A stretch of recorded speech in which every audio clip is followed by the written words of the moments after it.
to Nukkle HeDD Comics. Tuesday is fucking Tuesday. We got Lay in the building. We got Cap in the building. Cabs can't make it tonight, but he's here in spirit. On Lay. My man, just chilling, brother, chilling. What's up, Cap? How you doing? Doing pretty good. Is that? And the father goes shamefully, that's my son. And the other guy goes shamefully, Orion goes, that's my father. Choose fear and hate to run your life. Something you can't do. That was wrong with me from the beginning. I was doing it that way. I was gonna go down that path. I worried. You thought it was Grayson? Sorry, got hurt. It's like not him. Not him. Crack his brain for somebody, anybody that can help, and remembers. Freeze. The media. No, Randall Savage. With his knowledge and all other shit and his capacity to learn. Absolutely. This is the only vegan I'll ever eat is grilled chicken wings, because that's like vegan to me. You know what I'm saying? Because the chicken wings are supposed to be fried, but you grill the chicken wings and you put it in some sauce and give it some blue cheese. Is vegan. That's vegan. Like regular moo cow fuck milk. Put it in some Honey Nut Cheerios. Vegan, because Honey Nut Cheerios is good for your heart. You know what I'm saying? And I steal the question from Cabs. I got it right. I would also like to steal. I would also like to steal. I would also like to steal. You're too late. Wow. Word. He be like, I got a left elbow and a right elbow. I can break your face with an any elbow. Make sure that you get elbowed in your elbow with an elbow. Got the arm bar, get the phone ball, get around with the bomb with the bomb ball. Daddy's gonna take you to Jersey Shore. Yo, what is the deal with our beards? In the day, we had some deep ass beards back in the day. Shit, what's going on? It is fucking Tuesday night. You know what that means? Nukkle HeDD Comics has just got the force.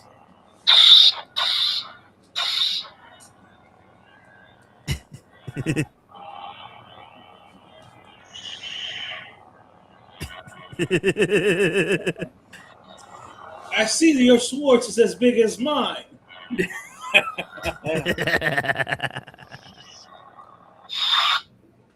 Well, shit. You gonna get straight into the motherfucker. May the 4th be with you, even though it's Cinco de Mayo. Yeah, we don't do comments on Monday. Hey, it is Attack of the 5th. That's right. The Attack of the Sith. No, Attack of the 5th. Not Attack of the 5th. Okay. It's May the 4th be with you, Attack of the 5th, and Revenge of the 6th. Okay. Because it always comes in 3. Yep. And that's already a better trilogy than the sequel. I had to correct somebody on IG today this morning. I did. Shit, we're gonna have to correct a bunch of people on IG today. They were like, "Oh, it's Revenge of the 5th," and I'm like, "No, it's Revenge of the 6th. It's literally May the 4th be with you, Attack of the 5th, and and Revenge of the 5th. Come on, people. Word. Get it together. Get it together. Shit. Oh, shitting over here and all that. But yeah, man, don't adjust your dial. Stay a while. We got Hutch in the building for the fucking comic books fucking podcast. Cause he's over here like the minute we start talking about Star Wars, my man said I'm the one. I am the doctor. Just look at the shirt. Shit. That's an old shirt. I've had this shirt for almost 10 years now. Yo, all right, so we gotta tell Cap something though. He hasn't seen Darth Maul, so Shadow Lord yet. I like to binge watch shows. I'm sorry. I've told you guys that in the past. I hate watching one show and then having to wait for the other one. Dude, we grew up in that era, girl. How you hate something that we spend more time watching TV like that than we did streaming shit. And now I don't have to.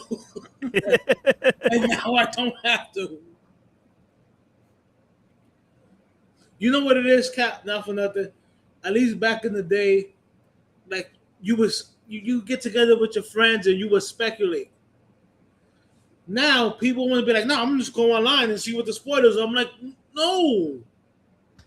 Yeah. Don't tell me none of that shit. Yeah. Yeah. Everyone turns to a fucking expert the minute shit happens. Dude, not for nothing. That's why I stopped watching The Walking Dead. Because I was watching The Walking Dead, and that time I was talking to a girl, and she would try to talk to me about the show while the show's going on during commercials and afterwards, and she'd be like, "Oh, but how about the spoilers?" And maybe they got some spoilers online. And I'm like, "No, just wait for the show to come out next week. Like, what is wrong with y'all? Stop spoiling everything." Yeah, instant gratification only works before a fleeting moment, whereas sustained and actual gratification lives a lifetime. Word. You get deep here, Hutch.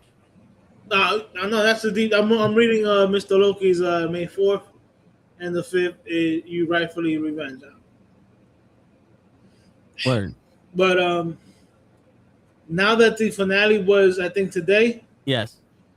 Tomorrow, when I come home from work, before the sports program, I'm probably gonna be watching a couple of episodes. Listen, it's on my Disney save, and I'm like, you better watch all that shit, because you can't sit here and go, I gotta stream it, and then watch 2 episodes tomorrow before the sports podcast. How long are the episodes? Huh? How long are the episodes? 30 minutes. There's 10 of them. Yeah. See, I'm leaving work early tomorrow because I gotta go pick up something in the post office. So if I get home by 5, I should be able to watch 10 by 9 o'clock. Yeah. I tell you one thing though, I'm not gonna spoil nothing because I kill you. No, but a Kill question. you dead. A question I had was answered. Just me personally. Yeah, and you know me, I'm not gonna spoil anything either. I'm just gonna say the bad guy's got a dragon. I just hope that they actually. I've heard good things. Like when people are talking, I'm like, I just want to hear if it's been good. I don't want to hear no details. This and Andor is the pocket I personally like Star Wars in. Where, this is lightsaber battles and this is Jedi and Sith and blah, blah, blah. But no, we're taking it seriously. We're telling good stories that capture you, that enwrap you, that make you want to watch, that make you tear up. I fucking went in Andor, because there's no spoilers for Maul. I fucking went from hating a motherfucking character to he was one of my favorite fucking characters by the end. Okay. Yeah. I don't want to try to take a guess. But I'm not. I'm going to take a guess. You've seen Andor, right? I've seen Andor. Yeah, so you can take a guess. Because not for nothing, one of the guys that I didn't like at the beginning that I ended up liking is the guy from the store. The one that was selling the fabrics? Yeah, the guy that was selling the antique. Yeah, the antique or something like that. Oh, yeah. The older guy. Yeah, the older guy. Yeah. I don't know if he was an actual former Jedi or if he was like the people in Rogue One, the Jedi sympathizers. I think he was a Jedi sympathizer but there was also moments where you're like, yo, he sounds like he might have been a Jedi. You're like, yo, I can't pinpoint this. I was like, I don't like his character because I can't understand. I don't know where he's coming from. Nah, my dude was the Imperial guy who stalked the fucking female officer. Okay. And then became her boyfriend, and then in the end was like, "Yo, fuck this." Like his arc was that's how you know writing is good. His arc was such that, for me personally, I went, "This dude is worthless. He needs to die." And then at the end, I was like, I found something to connect with him. The writers had made it so that the switch happened for me, and I was like, "Fuck, nah, I think I'm on this guy's side." Now imagine if the writers from Andor would have written the I can't even fucking mention the show because the Acolyte. The Acolyte, yeah. Yo, to it. If the writers of Maul, Sith Lord, fucking would have wrote the Acolyte. If the writers of She-Hulk would have wrote the Acolyte. If the writers of WWE would have fucking wrote the Acolyte. No, whoa, Cap. You're stretching it there. You're stretching it there. Shit. No, but Like, alright, so which era WWE? Because this current era sucks. yeah. You know which era? Right fucking now. But that's how much you hated the Acolyte. Oh no, we all hated the Acolyte. Yo. And fun fact, before Cap says it, fun fact, Hodge, we didn't hate the Acolyte because it was a bunch of women and a black woman. We hated it because it sucked. There's a difference in why we hated it. They wasted Trinity. Trinity, Hodge. Trinity was a Jedi, and they wasted her in this bullshit. Yeah, Cap. I was just gonna say the same thing. Like, I don't want to rehash old shit because we've said it a million times why that show was bad. And now that I'm reading the Darth Bane trilogy, I'm starting with the first book. That's how you tell a fucking. That's how you tell a story. That's how you tell. You've only started.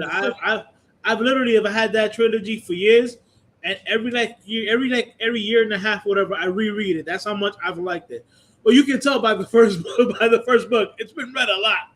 Yeah. But it's such a great trilogy. But according to the little trolls out there, it's not canon.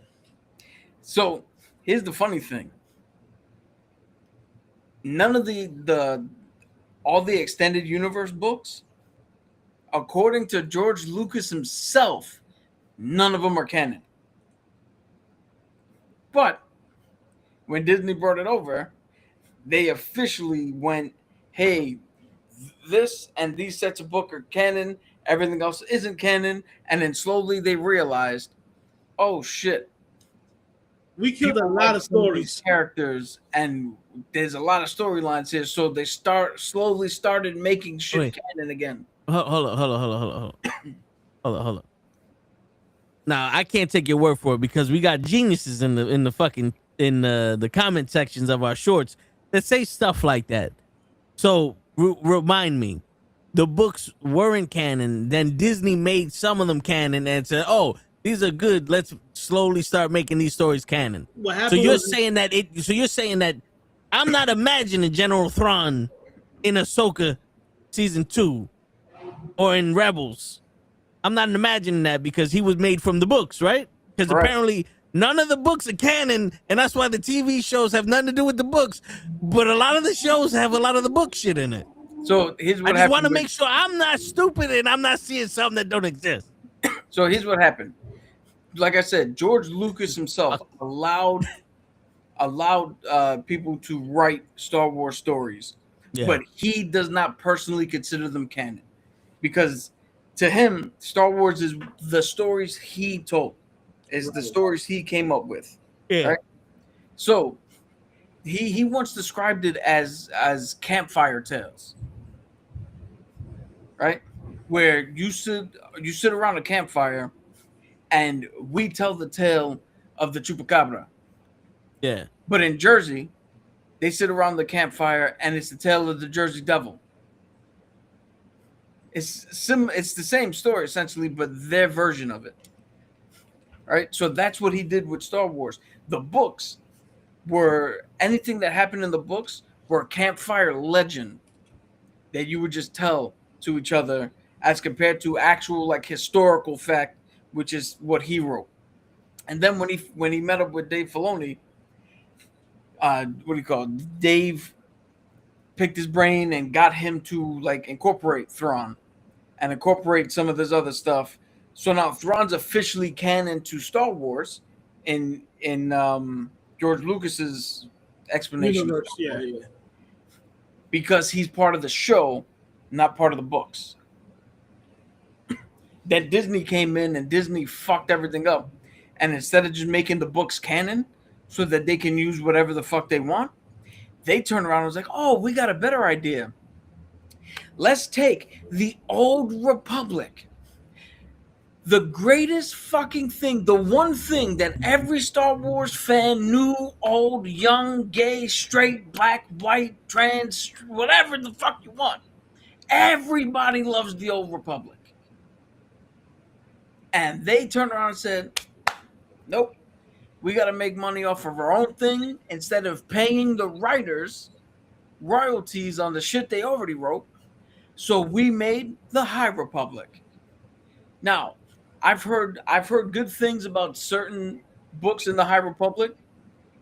I'm not gonna lie and say that it's all trash. I heard very good things in certain books. But you replaced something that was beloved with something that has a few good things in it. Yeah. And all because they don't want to pay writers. Yeah, I never understood that. This shit's already wrote. You don't have. I don't want to pay you for shit you wrote 20 years ago, so I'm not going to consider it. But I'll pay somebody else to write some new bullshit.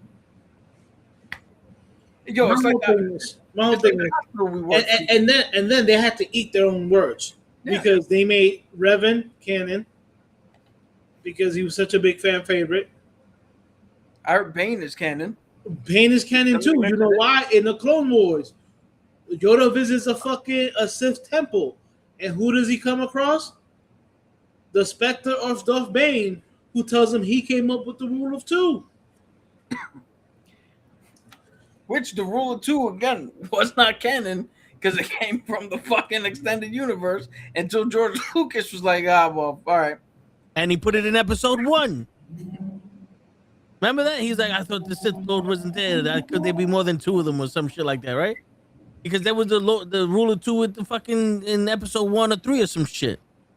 In the Phantom Menace, yes. Always 2 they are. 1 to embody the power and 1 to crave it. Yeah. Which, real quick, because now we're talking about that. So what the fuck is an Inquisitor then? So, all right. So the Inquisitors are a sect of Jedi that turned to the dark side instead of dying at the hands of Vader. So essentially, they're cowards who were like, no, don't kill me. I'll fight with you. And Vader turned around and said, all right, if you want to fight with me, you'll learn the ways of the Force and you'll hunt down the remaining Jedi. So they can never be apprentices or apprentices under Vader. Well, they're not apprentices. They're already established dark side users. Okay. Who hunt down Jedi. That's why they're Inquisitors and not Sith. Just like I know a lot of people don't want to hear this, but the woman that Luke marries in one of the books, Mara Jade, she's not a Sith. She's not Sith, but she is the right hand of the Emperor. She's his best assassin. But she was trained. But she was trained with the dark side. But she wasn't a Sith. Dude, that's why I honestly believe the same can be said for Tyrannus. Oh, because he had the name Darth Tyrannus, but nobody ever fucking called him that. His eyes never glowed yellow. For those who don't know, Darth Tyrannus is Count Dooku. Yes, but I'm trying to make a point here that they set it all up, but I don't think he was actually Sith. No. I think he just went to the dark side, which is a difference. He went to the dark side because he felt the Jedi had lost their way. But like I tell people, a true Sith would have those yellow reddish eyes. He never had those.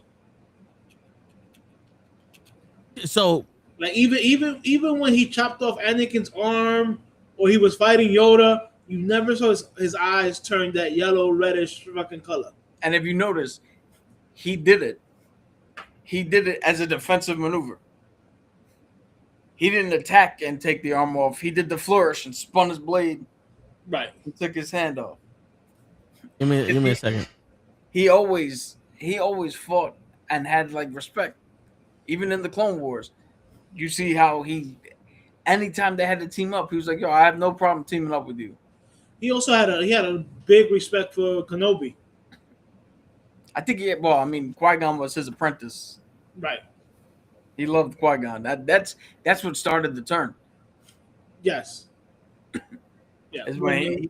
When Maul killed Glycon, and he was just like, all right. And then of course, like he's like, all right, I can see that something is going on here, and the Jedi's like, no, nothing's going on here.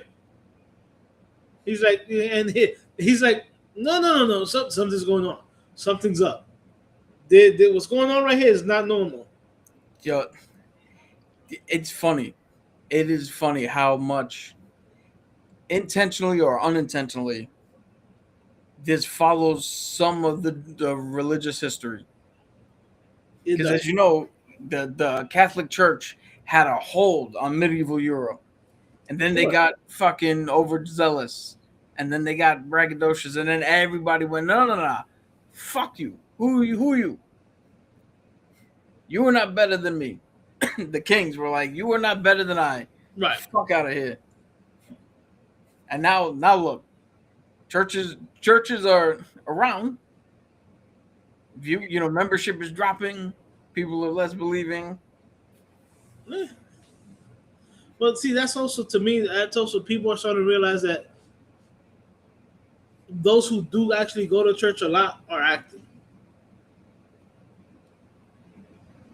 Like I mean, in our group of friends growing up, a lot of them were like, "Oh, I don't believe in God, whatever." I'm like, "Listen, I'm Roman Catholic. I believe in a higher power. I believe in God." I said, "But I'm not going to force my beliefs on you. If you guys want to believe there's no God, then that's your choice." I think the greatest downfall was trying to convince everybody that you need community in order to fully believe. When your belief, although you can find community and like-minded individuals, but your belief should be your own one-on-one personal belief. It should not be hinged to somebody else or going somewhere else or doing something else. Like, well, like, and it's funny because like I kept telling people how Star Wars just mirrors, religion, and they're like, "Oh no, don't make it religious." I'm like, I'm not making it religious. It mirrors religion, because unless you don't want to believe it, being a Jedi that's a religion. Yeah. That's why Lucas made it that way. That believing in the Force is a religion. It's what it is. Dude, look up whether you like it or not. Yeah. Catholic priests, they had to give up attachments to everything. They don't own their own homes. They don't own their own car. They have to give up attachments to love. They have to give up. They can be on the fringe of friendships, but they can't do anything for like. That's exactly what the fuck like Jedis are. Right.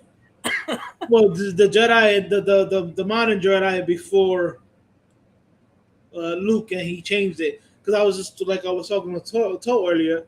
In the Old Republic, the biggest Jedi in the Old Republic was Darth Revan, and he was married to another Jedi. So it's like in the Old Republic they had attachments. It wasn't. I think it was after the Old Republic they're like, okay, no, we can't have no attachments to anything. So yeah, and in that aspect, it does mirror becoming a priest. You have to give up all your attachments to life. And if you're rich, you have to give that up. Dude, and it's funny because Qui-Gon, who's my absolute hands down favorite Jedi, all he was saying is, we don't have to. I can learn. What do you call it? I can have love and not be fearful of losing it, not turn to the dark side because of it. Right. See, to me, fight in the light to protect, to save, to honor it. To me, he was what a great Jedi is, and everybody's like, "Oh, but what's between the difference between a regular Jedi and a great Jedi?" And it's like that right there, where they believe that I can have a relationship, and doesn't mean that if I lose it, I'm going to turn to the dark side. So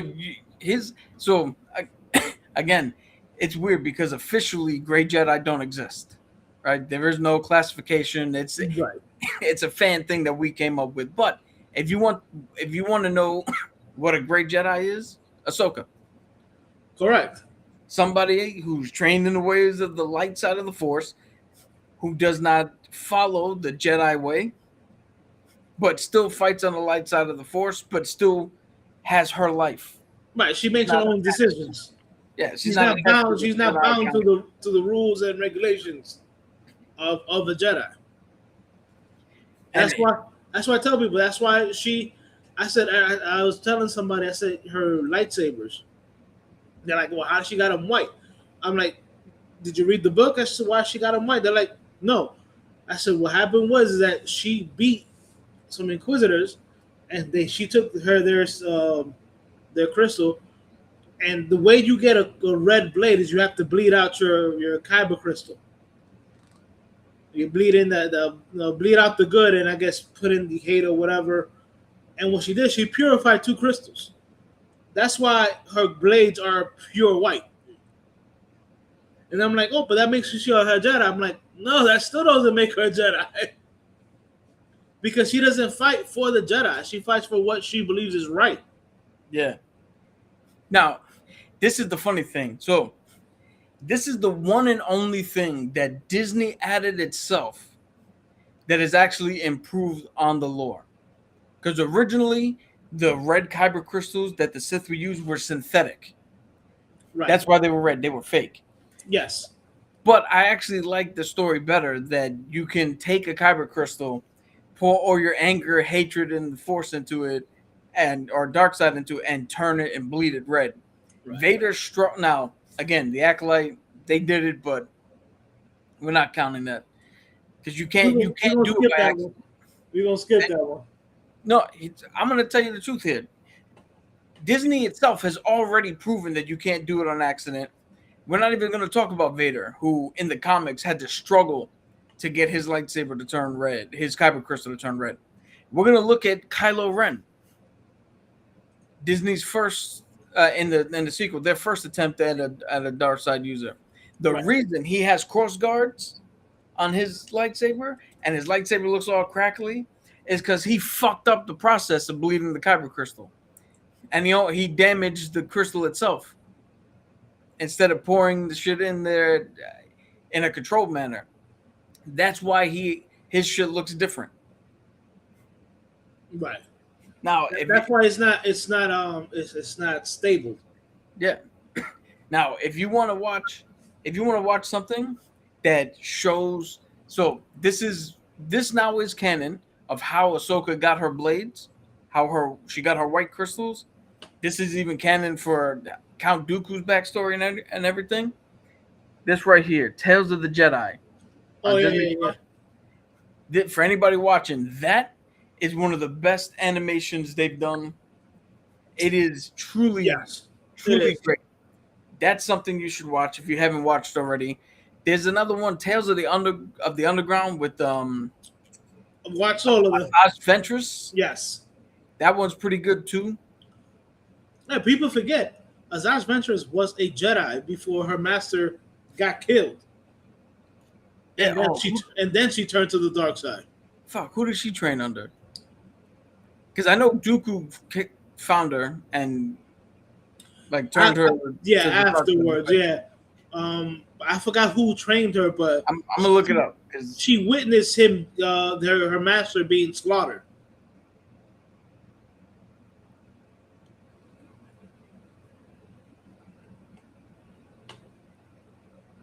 And I know this is great fucking content every time we slow down to look at something, but give me a second. No, that's fine. Now, I remember who the Jedi she falls in love with, but I don't remember her master's name. So it was under Jedi Knight Kai Narek, KY, and the last name NAREC. Right. And I believe she witnesses him falling to losing the battle. As many Padawans did. I believe she lost her master. I want to say it was to Grievous. I don't remember 100% on that. I know that she was there when it happened, and she was scared and went into hiding, and that's how Dooku found her. And you know, it could have been Grievous because Grievous makes it a point to hunt Jedi and take their lightsabers. Right. This is her master. Yes. Yeah. Yeah. And it's crazy because I tell people that I said, yo, the majority of Sith are fallen Jedi. And they're like, what? And I'm like, yeah, even if you go back to the old books that are not canon, that are legends or whatever. He was actually sniped in the back by pirates. Was he? Yeah. Oh wow.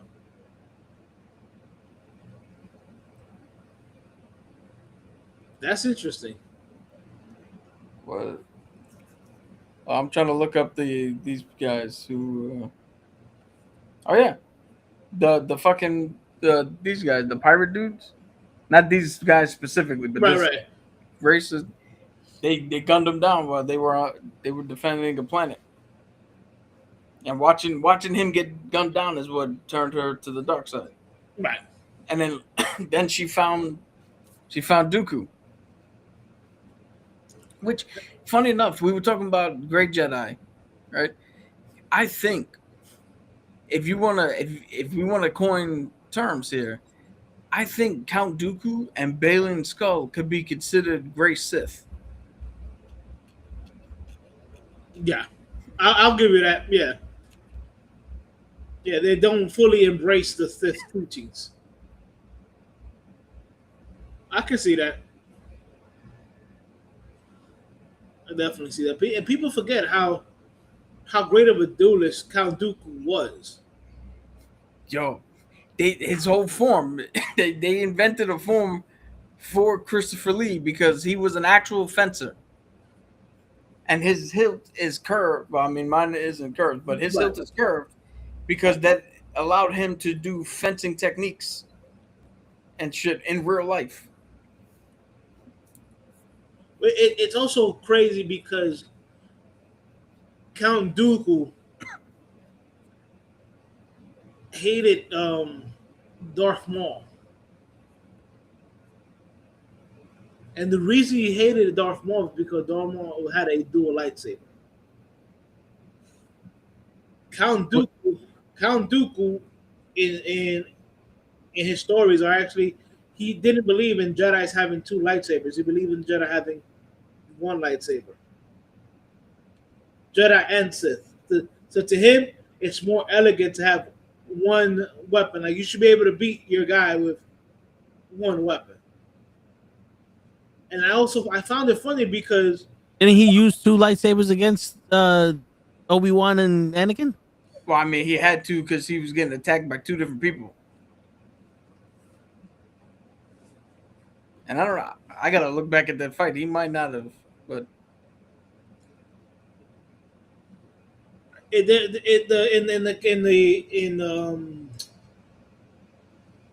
the Clone Wars, I believe he does use two lightsabers, but I read in one of the books that the reason why he hated Maul was because Maul had the dual lightsaber and stuff like that. So I was like, wow, he hated Darth Maul because he had a dual lightsaber, and I was like, that's crazy.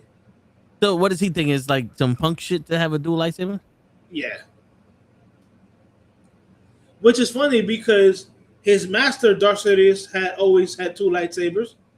Asajj Ventress had two lightsabers. Was Asajj Ventress his He trained her after he found her. He was training her. that was his. We just did a thing about her original Jedi Master. Dude, so Tarkata. This is how you know how the Jedi and the Sith view fighting and view lightsabers. Tarkata, I'm gonna do this just to.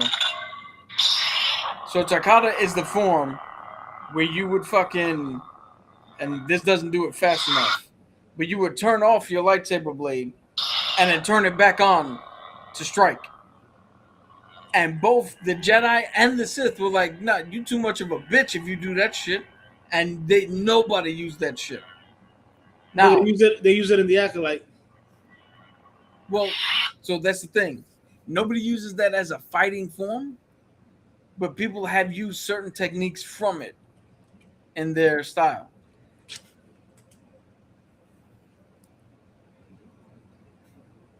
But think about how crazy that shit is. I'm gonna hit your blade out of the way. Right? Then when you go to block me, I'm gonna turn mine off, pass you, turn it back on, and stab from the other side. It's crazy because if I fucking turn my blade off and pass you, why wouldn't you just go tap and I'm done? Because you're too busy trying to hit the blade and not the person. Wasn't that something we watched where somebody was like, yo, how sword fighting in movies is kind of stupid because they're trying to hit the blade and not attack the person? Yeah, so it was a sword cell arts where they were saying combat was dumb, and they did a combat. So they did what the standard thing is, the 1, 2, 3, 4, where you just swing at the thing, right?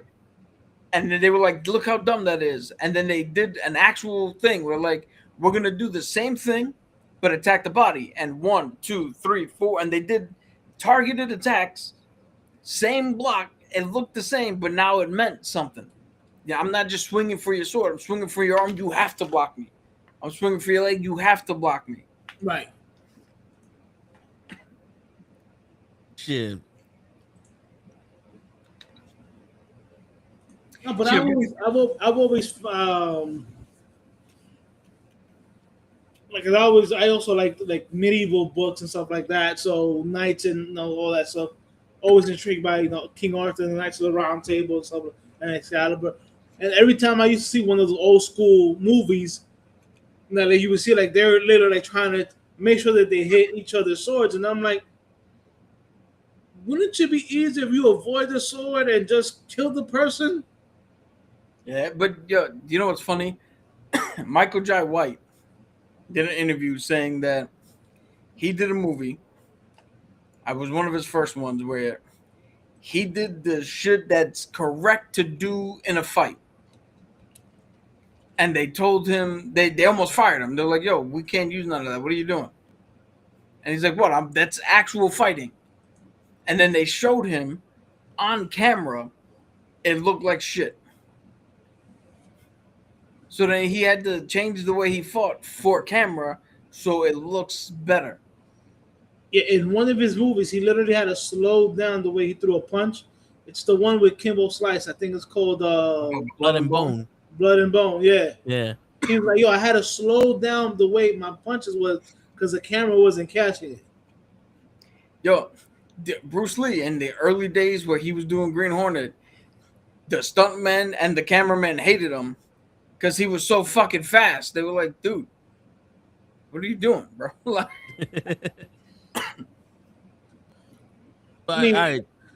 And I guess that style of Jedi fighting, when they do that, that's almost like, yo, what are you doing, man?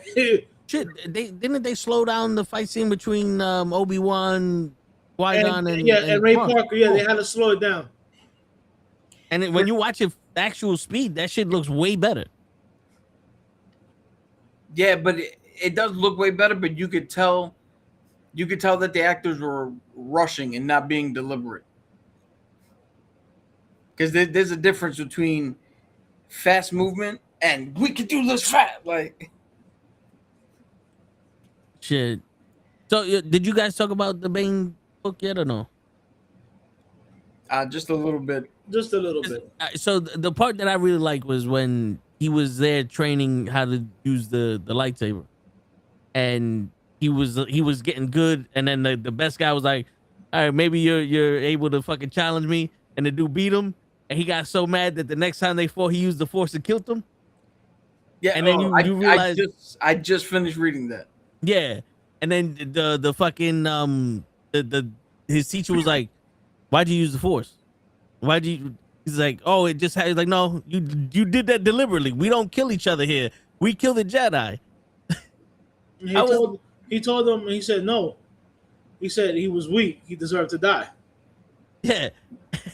I was like, yo, they literally said, he was like, oh, he what he actually said was, he let his guard down, and I took advantage.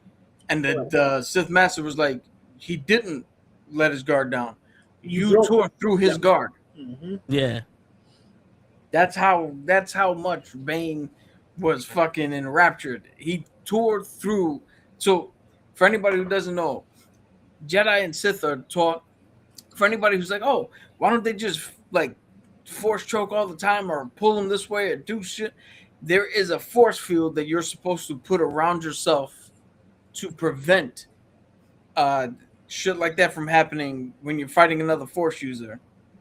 And the whole trick is to get that person to take their guard down for a second so that you can strike and hit an arm, hit a leg, hit something. All you need. A second, that's all you need. Yeah. Now, have you guys watched the reanimated of the scene between Obi-Wan and Darth Vader on the Death Star from Episode 1? No, the original. Oh yeah. I've seen that one. I was about to say, I know I sent it to y'all. I sent it to y'all, yeah. So looking like I don't remember that. Which one are you talking about? So somebody recreated the fight scene to make it like more. If George Lucas would have recreated the fight scene and put this in A New Hope, like he probably would have had so many more people get involved because it was so much better than the actual fight scene in the movie. Well, Vin, you can look it up. While he's looking it up, this is the actual story here. So in the original Star Wars, he wanted to George Lucas wanted to show that Obi-Wan was older, still skilled, but Vader was kind of like toying with him. Right. So that's why the lightsabers duel was slow. It was, there was nothing big in there. Doing the little stabbing thing. Yeah.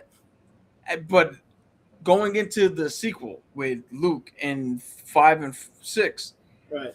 George Lucas then was like, okay, let's get actual fencers in here to teach them how to actually use this lightsaber, because now you're going to see Darth Vader actually fight, and you're going to see somebody who's now coming into his prime pick up a lightsaber. So the fighting was better. There was more choreography. There was more like realism to it, right? Because of where the characters were supposed to be. Then for the prequel, George Lucas said, well, now we can go crazy because this is the height of the Jedi. Right. There is no more fucking, well, he's starting. No, these are people at their height. So they're able to do crazy shit. And that's what we got in the prequel trilogy. I remember you sending me this. I just watched some of it. I remember that. Yeah. Although I had to say, the 30 seconds of them just fucking swinging at it, that's all right. I mean, look, but you're talking to a guy who had a dad who grew up showing him every fucking action movie under the sun and every kung fu movie we could watch. I mean, I grew up watching, not for nothing. I don't know, and the Cat probably remembers, but every Saturday on Fox 5 between like around 12 and 1 o'clock, it was the Chinese fighting movies. Yeah. Yeah. And that's all they showed. You know what I'm saying?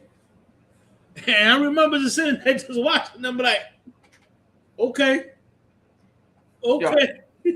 If you want to know how big the Chinese action movie, the Hong Kong action movies were, my dad, before he got sick and all the real shit happened, I would come home when I worked at the security job, and he would be watching some fucking Chinese show with subtitles on Netflix.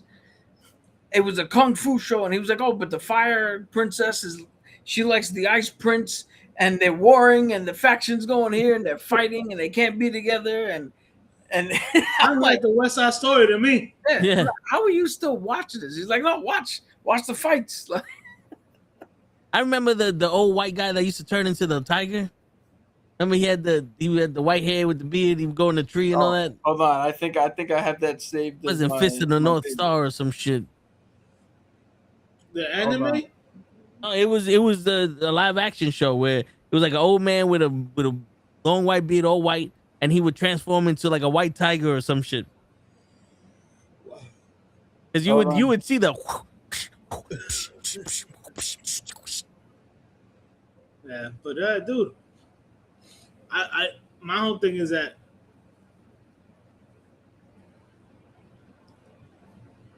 Shit. I thought I had it saved. Like Disney really shot themselves in the foot because one of the greatest scenes of a lightsaber battle is from a game. Oh, the Knights of the Old Republic. Yeah. When the dude like tells his apprentice go, and he's taking on 2 Sith, like that is one of the greatest fucking lightsaber battles, and that's in a video game. But to them, it's not canon. How can it be? Yeah. And not for nothing, the apprentice that he tells to leave, dude, she turns out to has some wicked power, bro. She's fighting that dude that kills her master, and he goes to like stab her with the lightsaber, and she stops it with the palm of her hand. Now, mind you, this again, it's in the game. You know what I'm saying? And you're like, yo, what kind of power is that? Like, yo, but it, like you would think like it would, like if she would try to stop it, the lightsaber would go through her hand. No, it stopped like right there, her palm, and it was just extinguishing. Like even to a point where when they finally extinguished, the Sith guy was like, "Yo, what the fuck?" Shit. But it's in a video game, dude. Like not for nothing. So take some time tomorrow where you're at work doing nothing, and just YouTube old Knights of the Old Republic fight scenes. And you're gonna be there like, yo, why couldn't Disney give us something like this? And I don't know if Cap have you seen those fight scenes from the. Yeah. I used to watch those old cutscenes back in the day. And I'm like, yo, how does Disney not give us something like this? There was one where there was in the fucking in the ship terminal where everybody's trying to fucking evacuate, and the 2 or 3 Sith just show up. Yeah, that's the Jedi had to hold them off. That's the fight scene I'm talking about, where the master, after a while, he throws his lightsaber to save his apprentice. That shit bounces back. All right, and then he tells his apprentice to get on the ship and leave, and then he goes to town fighting not like 2 Sith, and he ends up stabbing the master of the 2, and everybody thought he was dead, but he's not dead. The apprentice ends up killing him. But that alone, like if Disney would have taken that and made it into a movie, bro, they would have won. They would have won. Yeah. Shit. And I know I've sent you at least that clip to you a couple of times. Where they're in the terminal and they're just, the Sith crash through, and then a couple of them come out, and then, bro, that scene right there is literally fucking gold.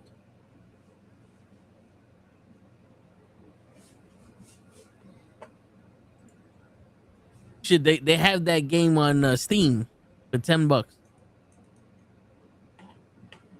PlayStation is trying to remaster it. Oh shit! And if they do, I'm getting that shit. Might have to get a PlayStation. Have you played the other Star Wars game, the one that came out recently? Fallen Order. Yeah, I have both of those. I stopped playing games that have somebody else as the character, because for a game like that, I'd much rather watch the story. Because for me personally, I mean, I watch TV with other people's characters. Right. I watch D&D with other people's characters. I watch anime with other people's character. Everything I do is somebody else's. I read books with other people's. If I'm playing something, I want it to be my guy. I want to be part of the game. I don't want to play another fucking thing with somebody else's character. No, I get it 100%. I understand that. I mean, I played it just because I love Star Wars games or whatever. But I've also played a couple of PC games where two of them are Jedi Academy, where you get to basically, I mean, the graphics are tough because this is when computer games first came out. Yeah. But like you start off as an apprentice and you can pick whether you go and do good or you go and do evil. So it lets you pick whether you become a Jedi or a Sith. Shit. And it's funny because that only came out on PCs like in the late 90s. And PlayStation has it. But like if you buy it and you see the graphics, you'll be like, yo, this was bad. I downloaded both games and I'm like, wow, this was just bad. Yo, do you remember a few years ago during the Game Awards, they had the little teaser for Star Wars Eclipse? Yes. I tried to look it up. I think that game was never actually going to be made. Just like the Blade video game I heard now is not happening. Well, then how they gonna make a video game if they can't make a movie? Dude, they killed so much shit, bro. It was ridiculous.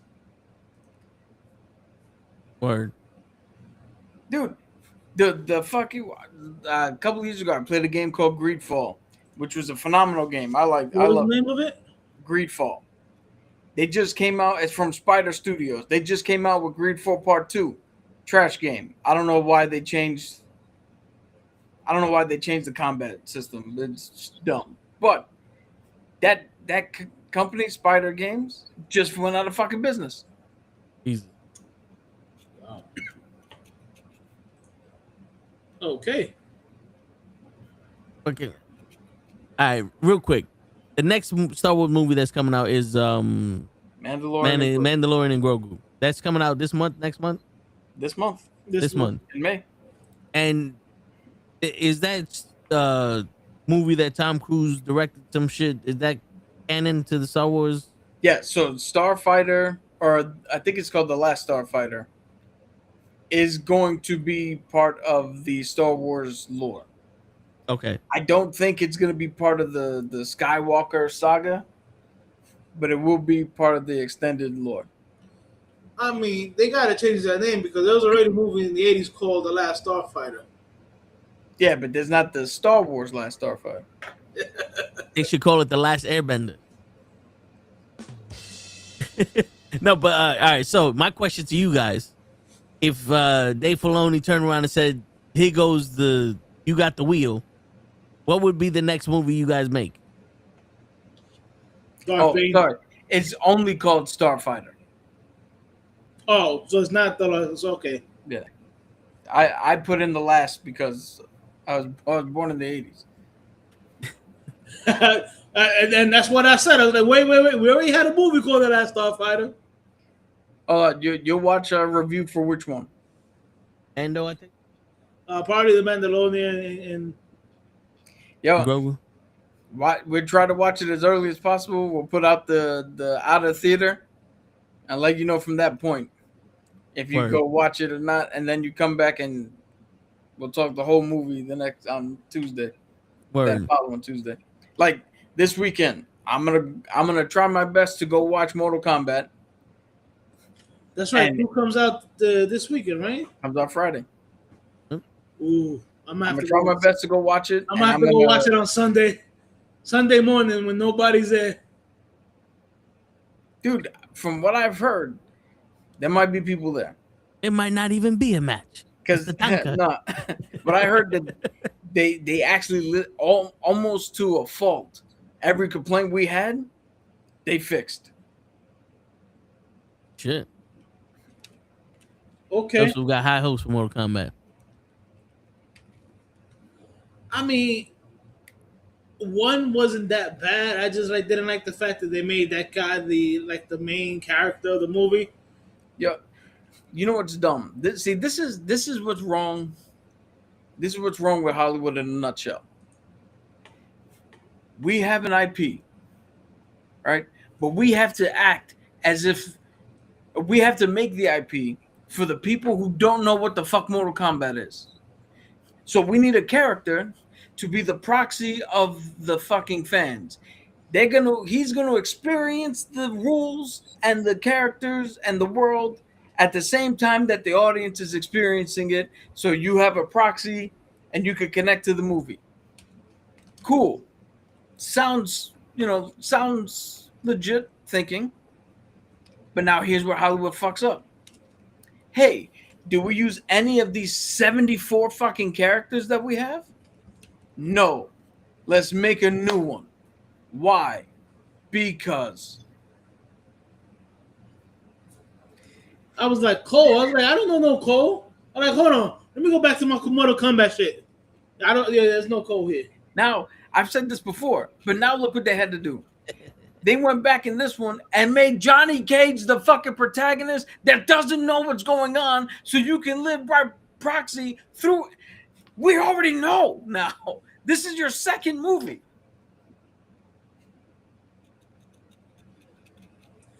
Truthfully, the thing that saved that movie was the opening credits. Well, the opening scene with Scorpion and Sub-Zero. That whole opening scene, and I was like, okay, we're gonna have a movie. And afterwards, I was like, Not to mention, I don't want to. I mean, we're here to talk Star Wars, but you know how we get off on tangents and shit like that. You picked a character to represent Earthrealm in Mortal Kombat, but the guy you picked is an MMA fighter that couldn't beat the shit out of a paper bag. He was such a shitty fighter that the only power that made logical sense to manifest for him was a bulletproof turtleneck and some fucking, I forgot what they called the nightstick shits with blades on it. Wait. Motherfuckers can turn into dragons. They shoot fire. This motherfucker has a shadow kick. He has a turtleneck vest made of fucking gold or something. You forgot it's made of gold. And he killed Goro. I never heard it called that, but thank you. That's what I'm calling it from now on. Oh, no, be careful because the people in the comments are gonna come at you. Oh, the first one was canon, and they had to make him because how else are they gonna get people to watch it? And he had no reason as to why he was bad. He was bad. There is no Cole in. I played the original Mortal Kombat 1, 2, whatever. There is no character by the name of Cole in it. It was a made up character just to be like, hey, like Cap said, even though we have about 37 ninjas, and the princess and her evil clone or whatever. No, let's just create a whole new character that has nothing to do with anything.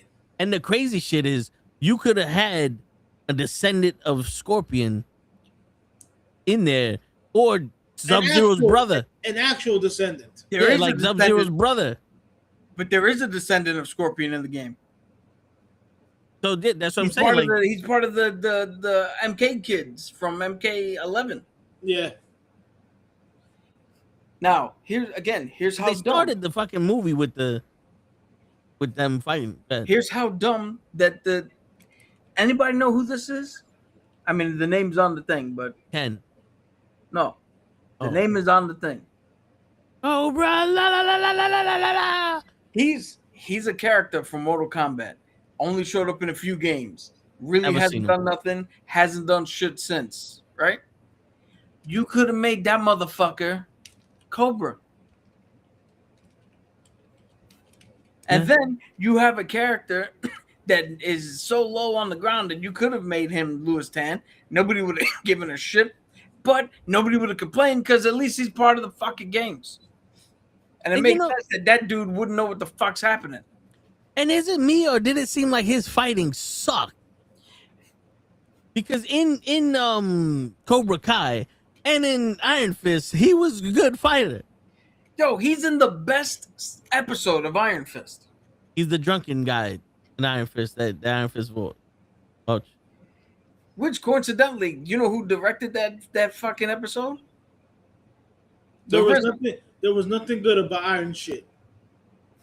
Yo, no, I know. You can ask Vin. I am not a fan anywhere near that fucking show. I don't like it either. That episode. I know the episode you're talking about. I will rewatch that episode. I know the episode you're talking about. Well, it goes back to my point where if you're the master of all styles, how do you get your ass whooped?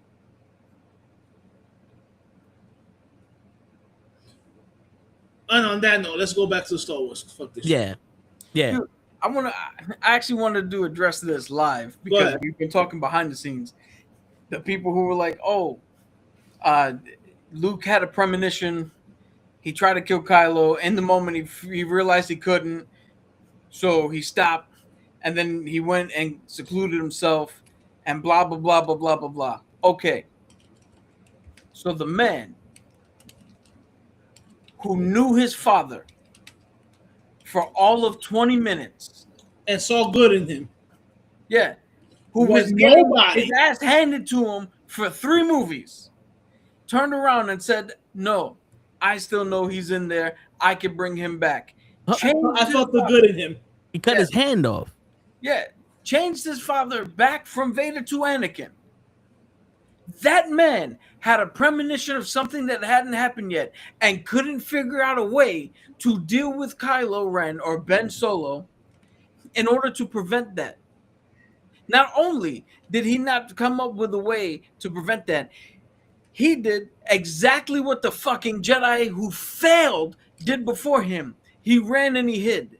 And then when he saw Rey and saw the darkness in her, his first instinct wasn't to kill her. He was fucking fine. Okay, you want to say that he was changed by then. Cool. So you let her go untrained with nothing fucking restricting her. Ben was a problem. You've sent something dark in her. Fuck it, let her go. And then here's my big plan. Hold on. Let me bring you something. And Ben is his nephew. He's his blood. Oh, also, real quick, it's not like he's some random guy. It's his blood.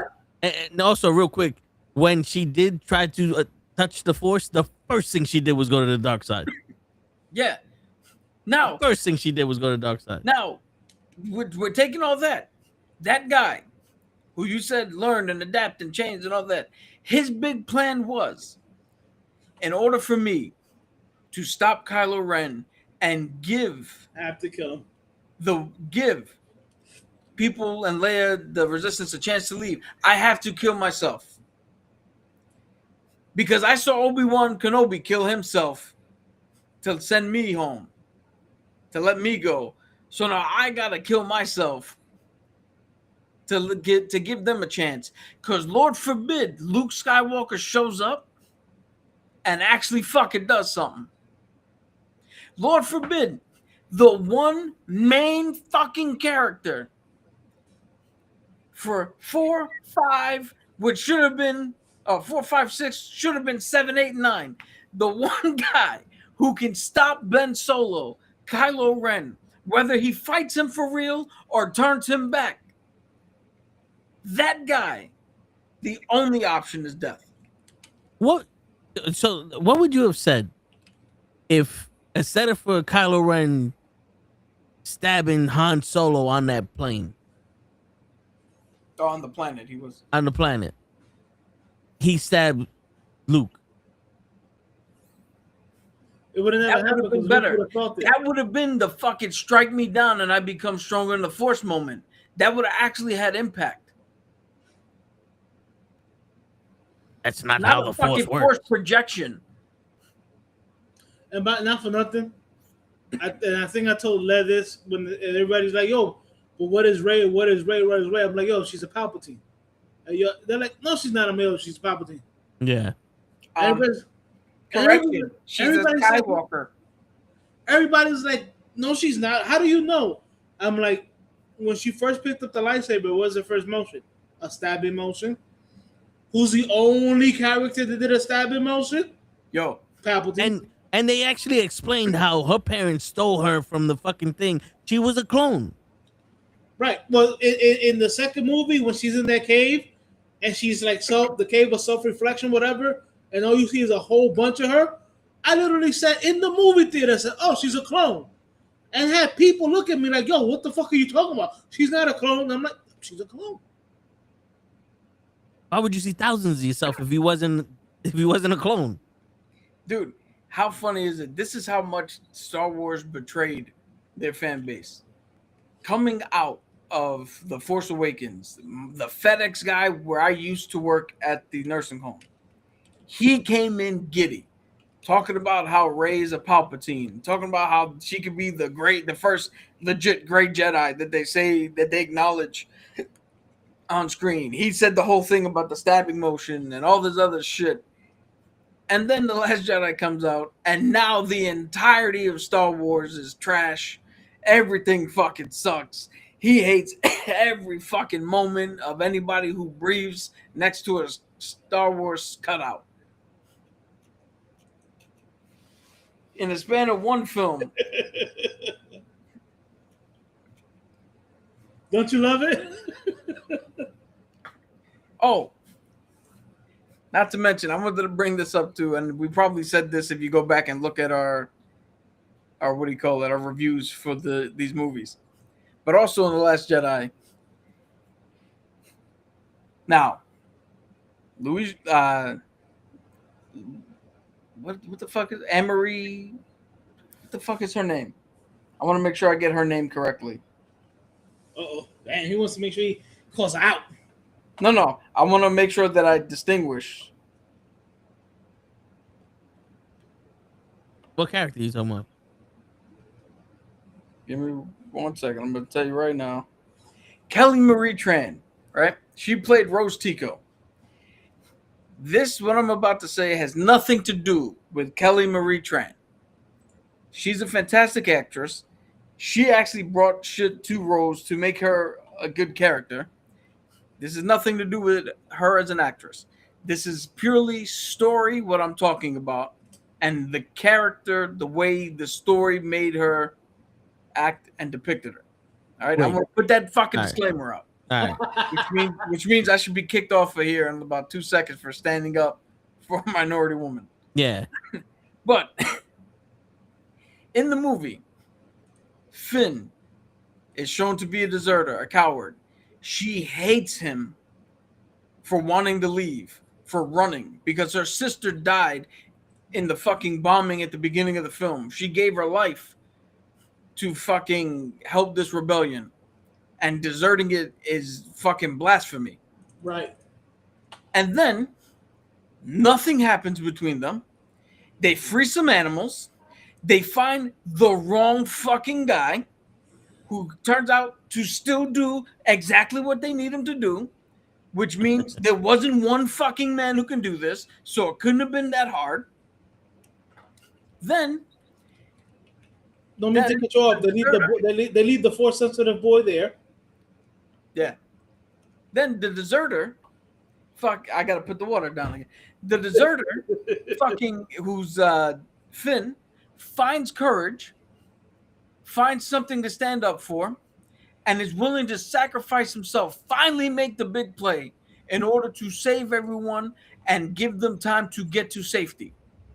And what does Rose Tico do? The character, again, not the character. What does she do? Takes this motherfucker out, not knowing that the resistance was finding a way out. She was willing to let hundreds of people die to save somebody for love who she did nothing to fucking form a connection with, who she hated for the majority of the fucking movie. Tell me, internet people, Tell me from a storytelling perspective how the fuck that makes sense. You're willing to let the resistance die to save somebody you love. Uh-oh. You don't even point out that the light behind you kind of looks like a lightsaber. I think you muted yourself. I did, because this shit is fucking ridiculously loud. But tell me from a storytelling standpoint how that works out. Save the one to fuck over the many. That's not how the stories fucking right. That's not how good stories are told. And you know how I know? I just watched, and no spoilers, but I just watched an episode of Darth Maul. Watch the fucking last episode of Darth Maul, and you'll find out what good storytelling is. Matter of fact, no, the ninth one.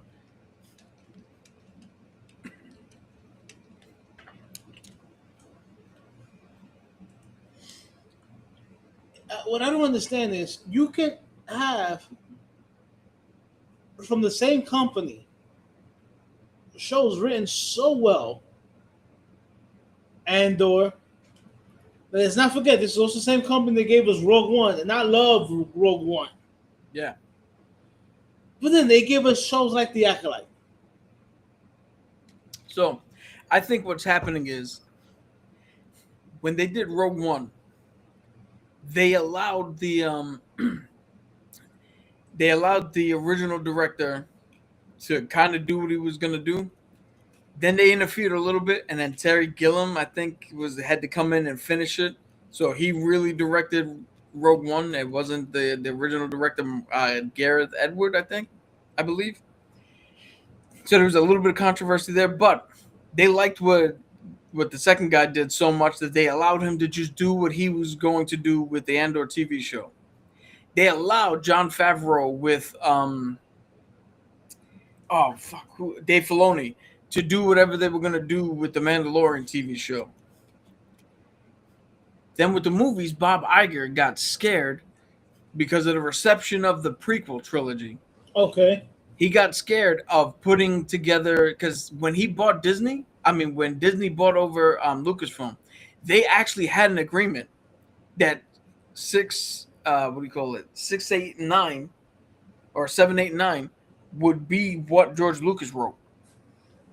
Okay. But he got back on that agreement because he was too worried, because he read the script, and they were gonna go more into the midichlorians.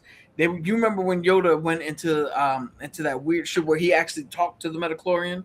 Yeah. In the Clone Wars, he was gonna do that shit. He had Darth Talon, and Darth Maul come back. Darth Maul. Yeah. And Bob Iger he was afraid of what the fan reaction would be, because this is the first time Star Wars is back in a whole bunch of time, blah, blah, blah. So he went with the safer route and did a New Hope Part 2, which is fucking Force Awakens. Right. And then they did the Book of Boba Fett, but they interfered in that show too, and they had to change it from what it was originally. It was originally supposed to be a movie. Then it was something. Then it was something else. Then it was a short film. Then it was about him being a gangster. Then with The Acolyte again, Kathleen Kennedy, she came in and changed what the fuck that was supposed to be, and put in more voices that had nothing to do with Star Wars. Yo, no bueno. And again, not to throw hate on Acolyte again, but there was a comment made by one of the actors and the writer and the main showrunner. Star Wars is gay now, right? You remember that? That was the big controversy. Yeah. They said Star Wars is gay. Except, and now this is why, to me, writing wise, the show makes no sense. If Star Wars is gay, then why did your main actress instantly look at that fucking Sith dude in the lake and was like, "Ooh, penis," and she was happy? And now there was romance there. No other fucking direction for your main character to go but the straight fucking female route. So I'm sorry again. What was gay about Star Wars? Now, here's how dumb this is, because we keep calling them gay lesbian space witches, right? Right. But if you think about it, what actually happened? What actually happened was there was a community of women who were ostracized because they were able to tap into the Force, right? And the people who were from wherever they were originally didn't understand it, and they feared them. So they went and found a community all on their own. And what happened between them? One person figured out how to create life, and another woman carried it. That's what happened. That has nothing to do with lesbianism. Everything I just said has nothing.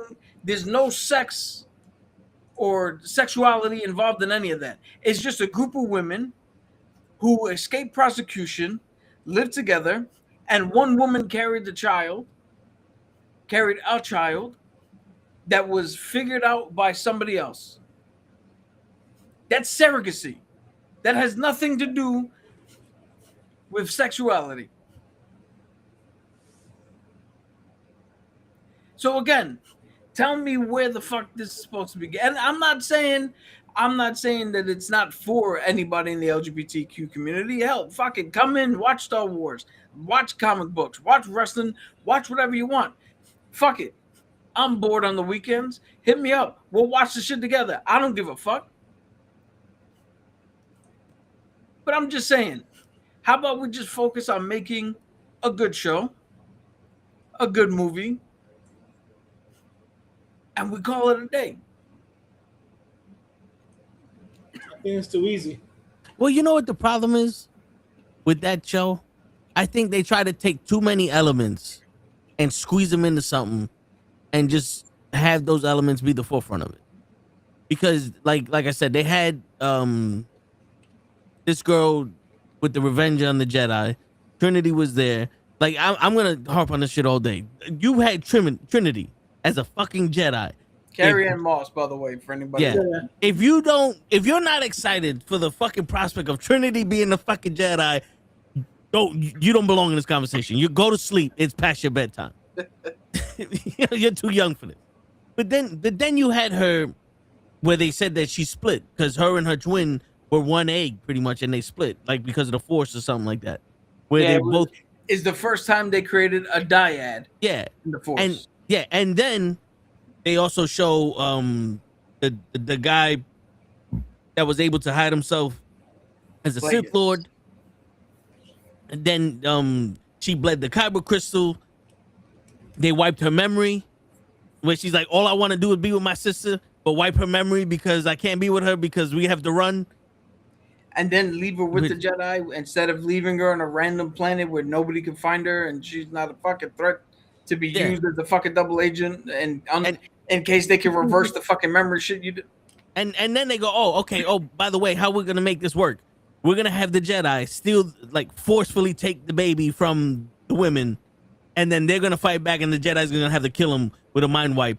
Oh, and by the way, the guy that did nothing is going to hold all the guilt.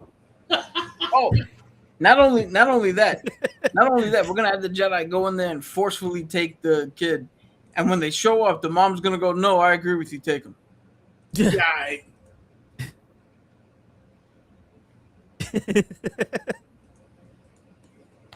See, the reason why Mandalorian works is because you're telling us the lore of the Mandalorian. You want to know what else worked? Here's how you know all you have to do is write something good. Skeleton Crew worked. Yeah.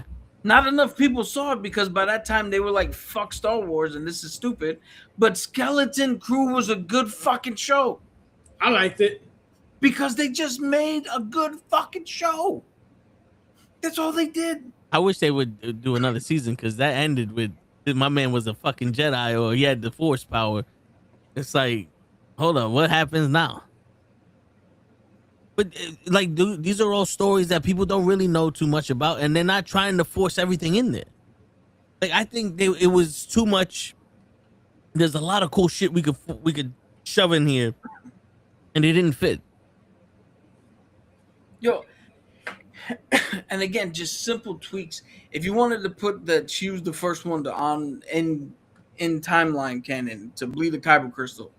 Okay, so do an actual training arc where with the Sith guy, I forget his name, but where he turns around and tosses her kyber crystal, and is telling her, "Yo, your kyber." This tosses her a kyber crystal because I don't think she had her own lightsaber. She didn't finish the training or whatever the fuck. Yeah. Gives her a kyber crystal and goes, "Do you know what this is?"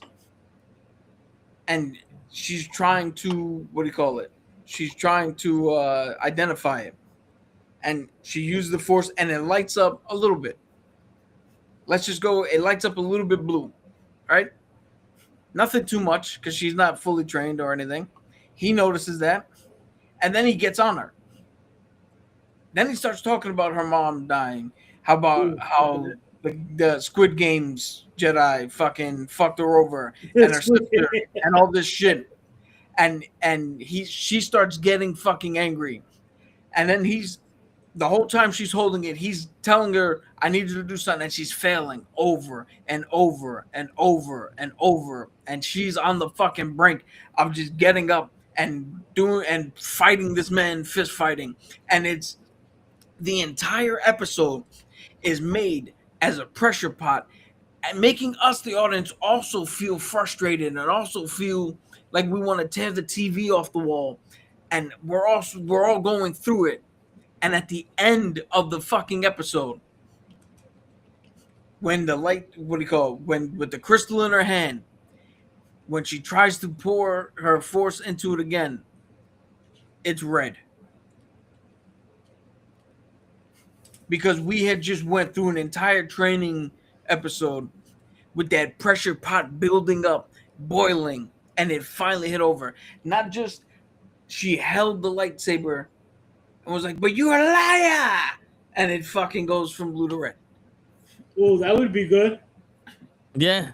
I mean, it gives you a reason to fucking, one, anticipate it, and two, to see how the connection to the kyber crystal works. And on top of that, it gives us a thing to connect with the character because now we've all went through that. Yeah. Correct. We went through that with her. You lie. No, but you know, so many. Like, I get it. I know a lot of people are upset with Disney and the way they handle Star Wars, but a lot of good also came out of that. You know what I'm saying? We had the final season of Clone Wars. Yeah. With the greatest animated fight ever between Ahsoka and Darth Maul. And do you know why? Because they used Ray Park, they used a stunt woman, and they did motion capture to capture that fight scene. That means real people fought, and they just threw the animation over it. Right. I mean, not for nothing. Also, you saw Anakin training Ahsoka on basically how to survive Order 66. Yeah. Yeah. Like, people don't realize that. I'm like, yo, don't you remember his training when he was having her get stunned all the time? That was him preparing her for Order 66 without him knowing. The reason she survived Order 66 was because of that. But we also had that. We had Rebels. We also had Vision. You know, like all the animated shows that they did. The shit that I just told you. Tales of the Jedi. Tales of the Underground. Well, and the Visions was also part of that shit. Like, yo. And it sucks that one show, The Acolyte, and those three movies, like, diminished the good stuff that they done. Was it Rogue One? Rogue One was a Disney movie. I love Rogue One. Yeah, Rogue One got to be one of the best ones they made. Not for nothing, I don't hate Solo. So I saw Solo. Solo is not a bad movie. It's just an unnecessary movie. It is. To me, it also came out right after the bombing of The Last Jedi. Yeah. But to me, I saw Solo, and I don't think he actually played Solo right. Like that character was didn't feel like Solo, and then But see, here's the whole thing. Childish Gambino didn't feel like fucking Here's the whole what's thing. his name either. Here's the whole thing, like Lando Calrissian. But here's the whole thing, and that's what I try to explain to people. They don't feel like those characters because they are what the character was before they became the beloved characters. So that was them learning how to be a Han Solo, learning how to be a Lando Calrissian. True. Now I will give you that, right? But I will tell you this. Man, you can't teach cool, bro. Tone should know this. Tone knows this. The person I am today, you saw glimpses of when I was 10, 12, 13. Like when I was younger, even in my 20s till now, they're not vastly different people. You didn't look at me in my 20s and like, well, one day he might turn into. You saw where the fuck I was gonna end up. Right. And it is, and that's a valid point. But we've also seen when people have kids, and you're like, yo, one of these days that kid is gonna do good, and he actually does great. Yeah, but and the other thing I loved about Solo was at the end where his homegirl was in cahoots with Darth Maul, and you're like, oh, okay, yeah, this is the underground shit that he created. Yeah, that does not get talked of enough or given enough credit. Now, the one thing I also didn't like about Childish Gambino's character, my man was in love with that fucking bot, his robot. Yeah, but I mean that's just Lando Calrissian. That thing will fuck anything that moves. Yeah, he was that kind of character. Come on, at the end of Rise of Skywalker, that motherfucker was hitting on who we might find out is his daughter.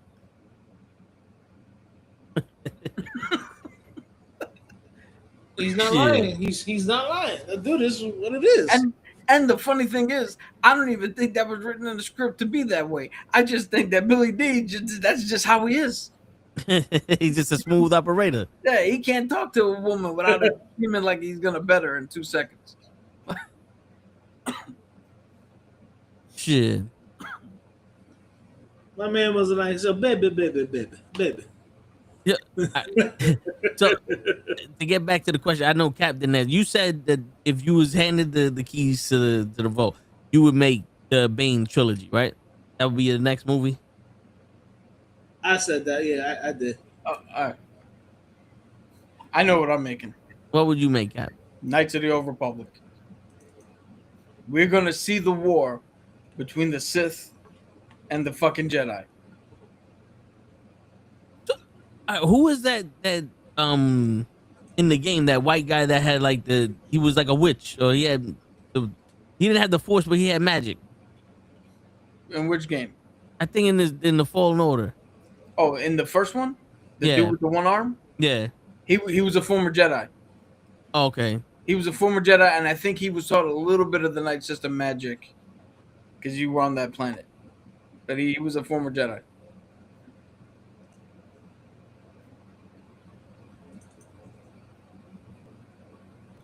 I would like to see a movie about the Guardians. Or are they Guardians? The dude from Ahsoka season 2, he had the yellow lightsaber and he was whooping ass. Yeah, anybody with a yellow lightsaber is a Guardian. Yeah, I would like to see some like a Guardian movie. Like, how do you become a temple guard? Yeah, No, like so that, or like what? No. See, people misunderstand. The majority of the temple guards have yellow lightsabers because those were handed down, right? Those were passed down. They're not their actual lightsabers, but the Jedi Temple Guardians are actually fucking spies.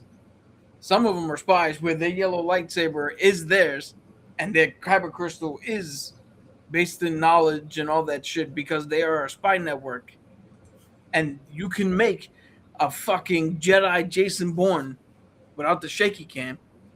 Yeah. And send him on a mission to retrieve one of the lost fucking Sith holocrons that winds up in the fucking Jedi temple in their library one day. That would be a fucking dope movie. You know, another movie I would like to see. Now, I don't know if it's Raven or not, but this dude, he was a Jedi.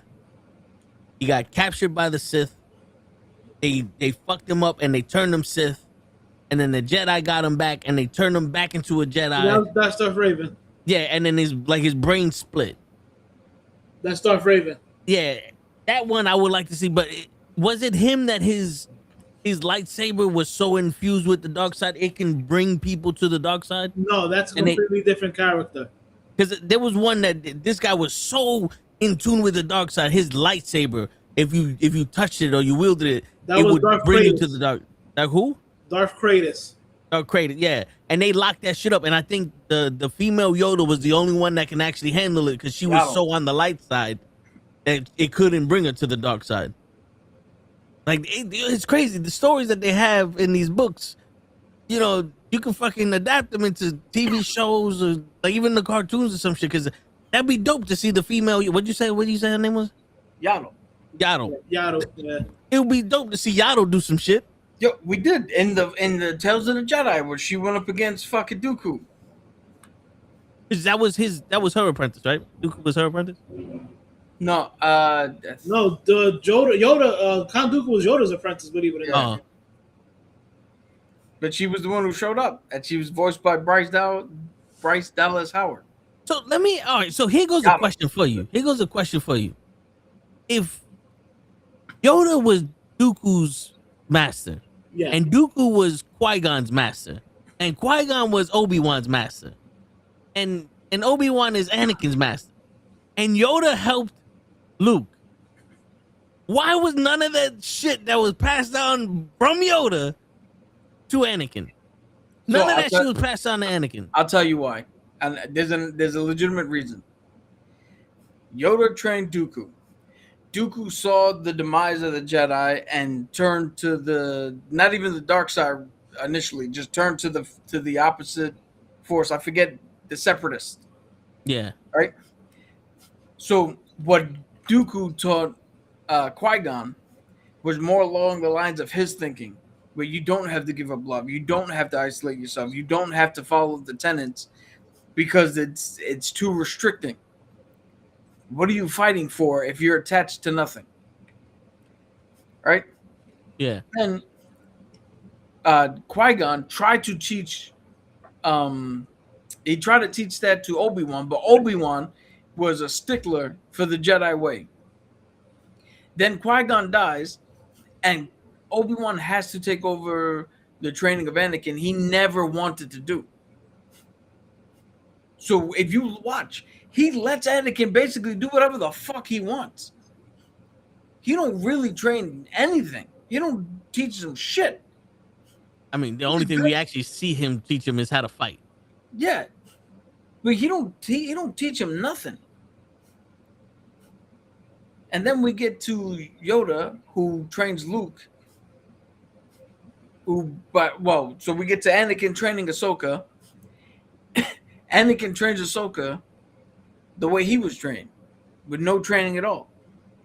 It was like he treated her more like a daughter, or like a little sister than a. Yeah, because Obi-Wan treated him like a little brother, so she got treated like a sister.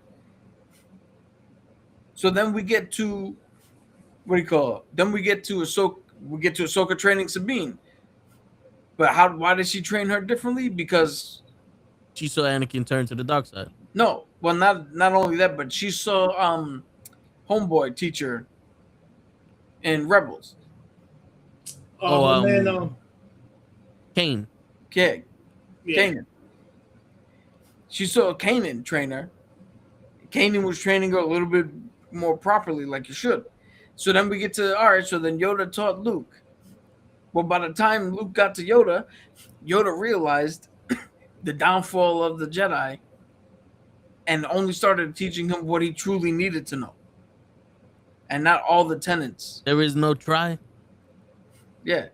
Well, I mean, not specifically that, but he didn't give him the whole tenets. Yeah. And told him what really mattered.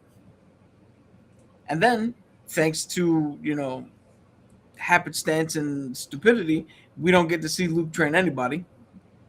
Well, according to the new movies. The one dude he does have to train, he had a bad dream.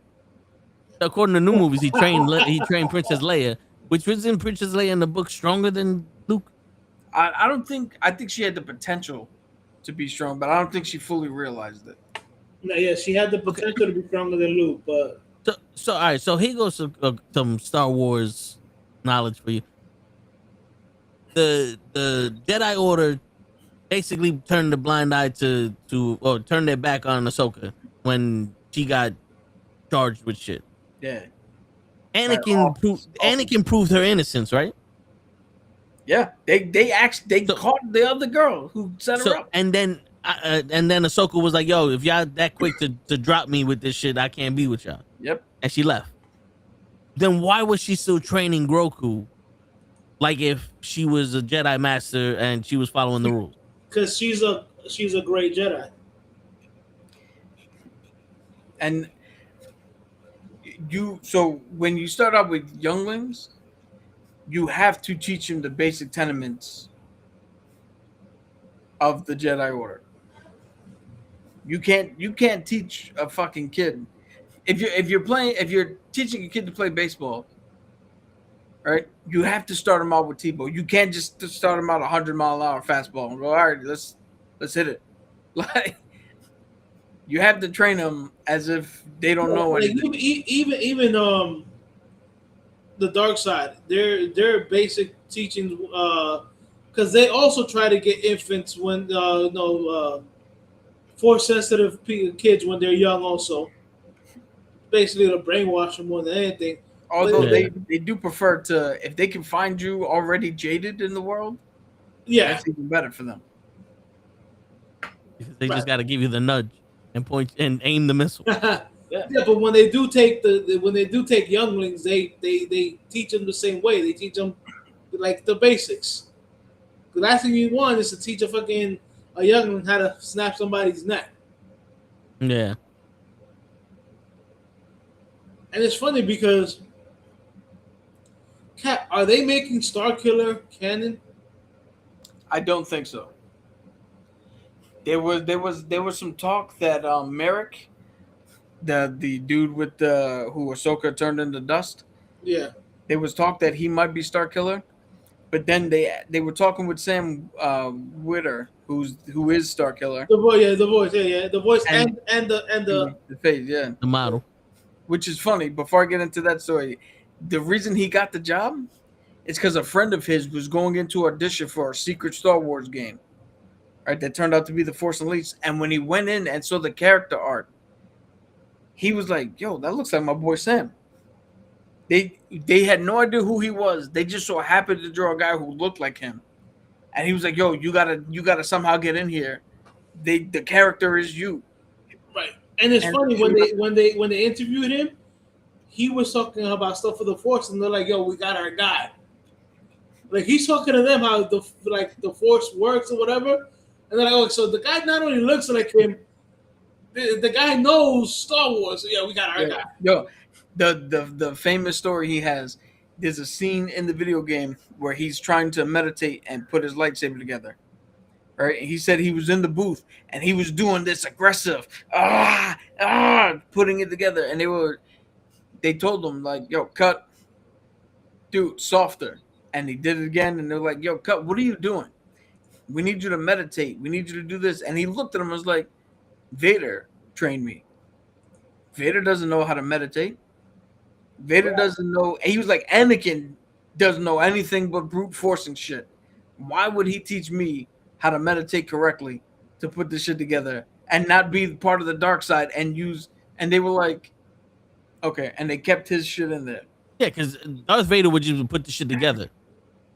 Yeah, use the Force to put the shit together. Well, like Cap said, Obi-Wan really didn't train Anakin in patience and stuff like that. Even when he did try to train him, everybody kept telling Anakin he's the chosen one, the chosen one. So that's why Anakin also had that animosity that, yo, he's trying to hold me back, and for lack of a better words, I'm a peacock. Let me fly. Word. Yeah. So what was the original question? I got sidetracked.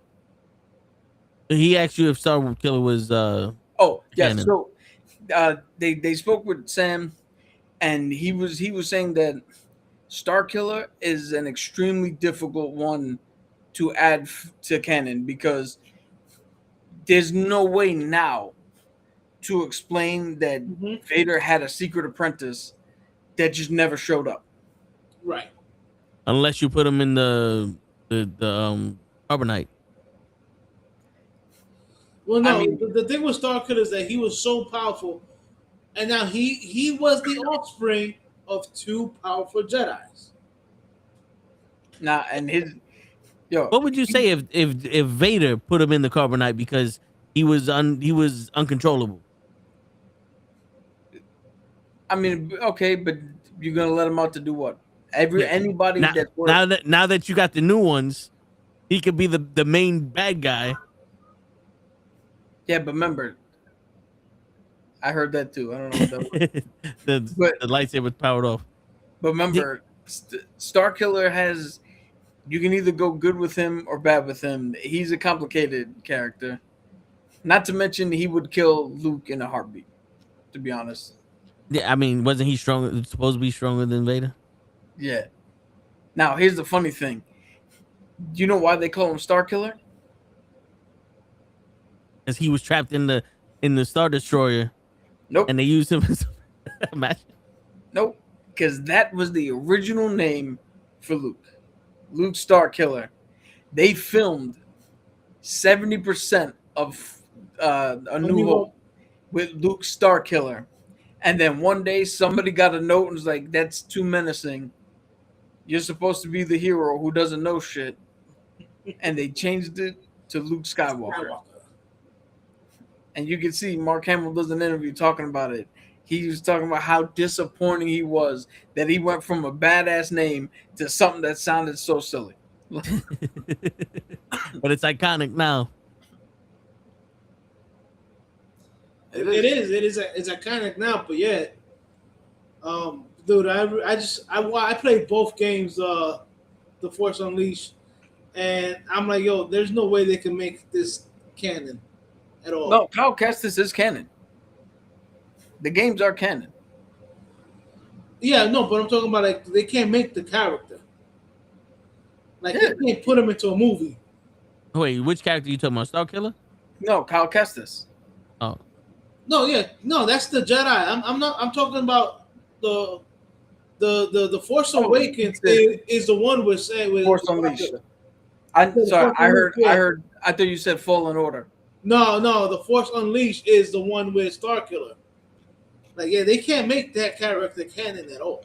Yeah, no, that's too complicated a history. Think about it. I mean, this is probably the wrong analogy, but think about how everybody reacted when Clone Wars first came out, and people were like, "What the fuck you mean he trained a Padawan?" Yo, we saw 3 movies. The motherfucker don't have no goddamn Padawan. What if? What if Vader realized his power and told him to go after Yoda and find Yoda's planet, and the Yodas killed him? First off, Yaddle, Yoda, and Grogu, and the other one that nobody ever fucking talks about, the only other dude, are the only ones with force powers on that goddamn planet.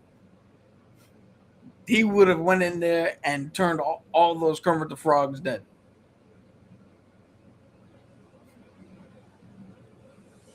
Without powers combined.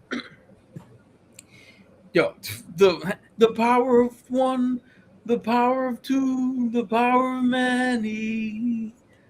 Amen. All right. What about if they, since Palpatine returns every 2 movies, what if Star Killer was the name of one of the bodies or the clones that he was doing to be like the perfect specimen for him to transfer his consciousness into?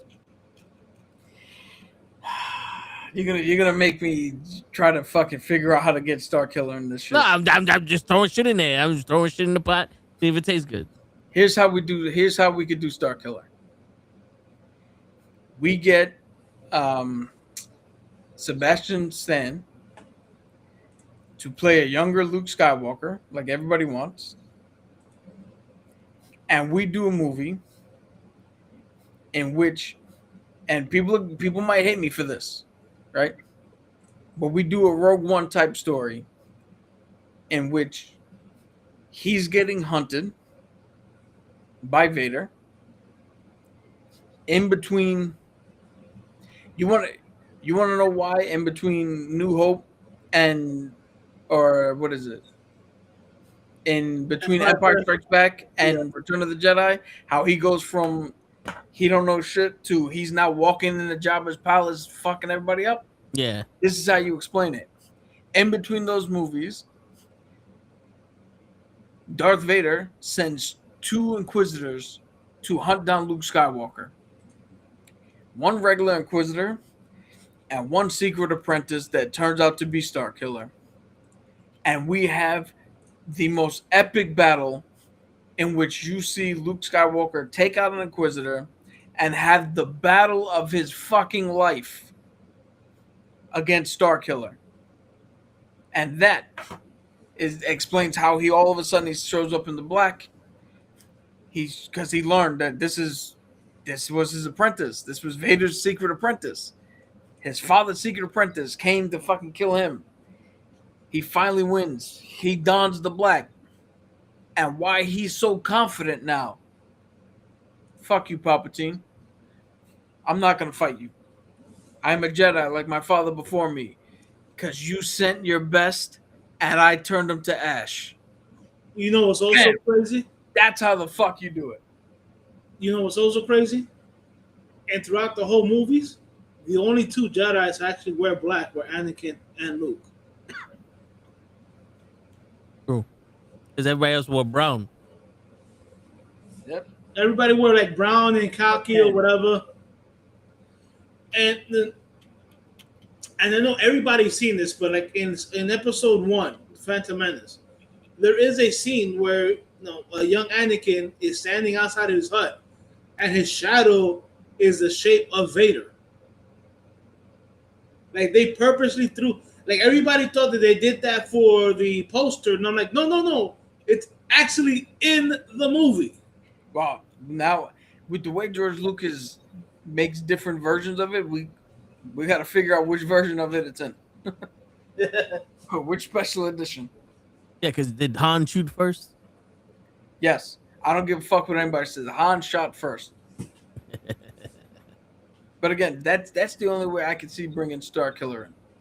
And I think that would be the most beloved Star Wars movie ever. If they did it right. Yeah, if you did it correctly. We get to see Luke Skywalker fight fucking Starkiller, and it's a badass fucking fight scene, and it goes on for the whole fucking movie. And yo, No, yeah, I get it. Vader's son versus Vader's apprentice. So, like, out of the 6 movies, Darth Vader was the chosen one. yes, Darth Vader is the only one who was born essentially through the Force. Even though later comics actually made it that Palpatine kind of finagled the bagel there. That he messed with the midichlorians and the Force and all that shit, but he's the one, because realistically, who ended the war? He did. Vader did. He took the Emperor and threw him down the fucking shaft. So, all right.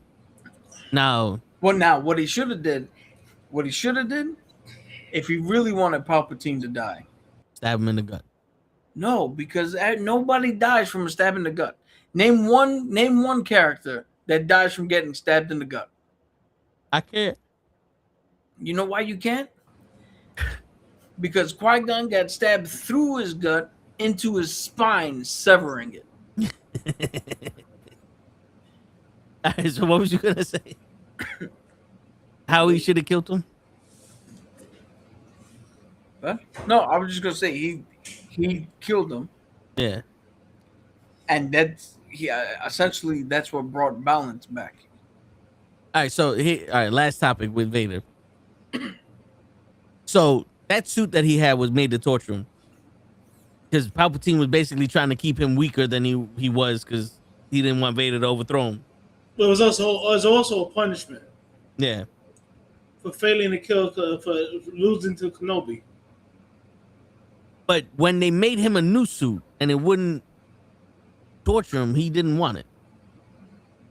No, because he wanted the according to the stories or whatever, he also felt like he failed, and that was a reminder of his failure. Hmm. And not for nothing, the more pain he is, the stronger he thought he would be, because through pain I gain strength. He's like Vegeta. No, that's the dark side creed. Ah. Oh, because that's where the anger comes from. It's the shit that you keep hearing Maul repeat when he's a spider. I don't know if you remember when he has the spider legs. Yeah. But through pain, I feel I can grow stronger. Yeah, hold on, I'm gonna look it up because I just finished reading that shit. Through pain, I break the chains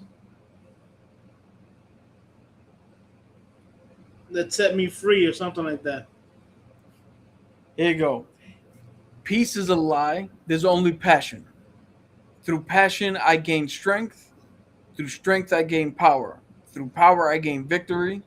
Through victory, my chains are broken. And then there's this last little bit that's tacked on, but I've never seen it anywhere else. But it says the Force shall set me free, which I think is bullshit. But that first part is definitely the motto. Yeah. That's why Yoda always keeps repeating, hate, leads to suffering, suffering leads to fear, fear leads to the dark side. Yeah. It's a progression. So like the Jedi Creed is something like, the Force is with me or whatever. Through the Force, I gain calm, and then it's like the complete opposite of the Sith. I'm gonna look that one up right now.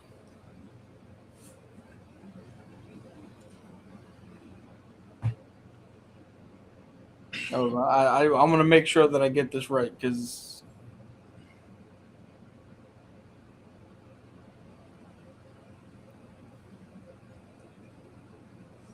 I mean, not for nothing, but I have a Jedi book and I have a Sith book.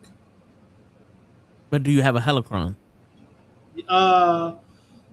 No, but the Sith, okay. there's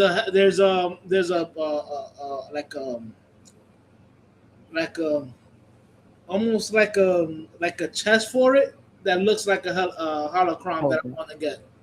So this is the Jedi motto. There is no emotion, there is peace. There is no ignorance, there is knowledge.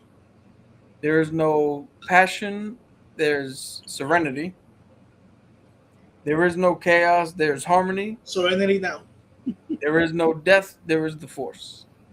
And basically the Sith is just a contradiction of what they're saying. Right. Well, the Sith for them, the Force is a tool. For the Jedi is a way of living. Yo, yeah. Think of this shit, right?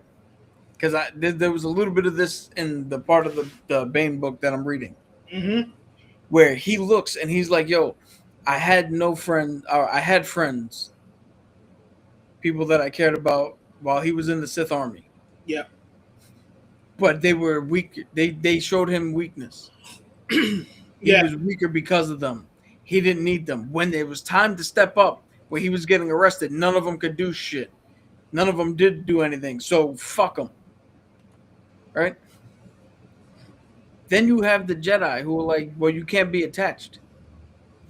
Because if you're attached, you love something. If you love something, you fear leaving. If you fear leaving, you'll do whatever it takes to fucking keep it, and then we'll turn to the dark side. So fuck them. Both sides are saying the same shit in different way. And nobody is saying, if I have something willing to die for, I will do what I can to protect it. That doesn't turn me into a monster. Right. Lord. And on that note, ladies and gentlemen, it's your friendly neighborhood. He's muted. Of course. Knuckle Heads Of course signing we out. do it. May the force be with you. These are not the droids you were looking for. I've been here the whole time, man. You We said know. Darth Vader gave somebody a Palpatine. I heard everything. So if you were a Sith, you'd be Darth late as fuck. Damn. Peace, everybody. Good night, guys.